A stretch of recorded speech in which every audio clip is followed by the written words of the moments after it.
ભરૂચમાં ભોઈ સમાજ દ્વારા 250 વર્ષ ઉપરાંતથી ભગવાન જગન્નાથની રથયાત્રા કાઢવામાં આવે છે। આજે ભરૂચના ફુરજા બંદર સ્થિત ભગવાન જગન્નાથ મંદિરે મહાઆરતી બાદ શણગારેલા 3 રથમાં ભગવાન શ્રી કૃષ્ણ, ભાઈ બળદેવ અને બહેન સુભદ્રાને બિરાજમાન કરવામાં આવ્યા હતા। આ પ્રસંગે ભરૂચના ધારાસભ્ય રમેશ મિસ્ત્રી, ભરૂચ જિલ્લા ભાજપના પ્રમુખ પ્રકાશ મોદી, રાજ્યસભાના પૂર્વ સાંસદ ભરતસિંહ પરમાર, પૂર્વ ધારાસભ્ય દુષ્યંત પટેલ, નગર સેવા સદનના પ્રમુખ વિભૂતિ યાદવ સહિત ભોઈ સમાજના આગેવાનો, સભ્યો અને જ્ઞાતિજનો સાથે શહેર તેમજ જિલ્લાના મહાનુભાવો જોડાયા હતા।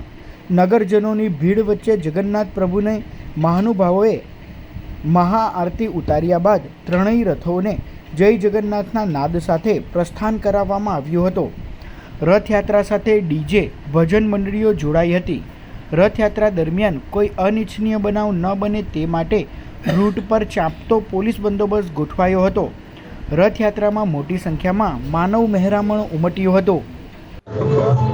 જગતના નાથ ભગવાન જગન્નાથની આજની આષાઢી બીજની રથયાત્રા સમગ્ર દેશમાં, ગુજરાત રાજ્યના પ્રત્યેક જિલ્લાઓમાં, ભરૂચમાં પણ વર્ષોથી પરંપરાગત રીતે ભોઈ સમાજ દ્વારા ફુરજા રોડથી જૂના શહેરમાંથી પસાર થઈને આ રથયાત્રાનો પ્રારંભ થવા જઈ રહ્યો છે।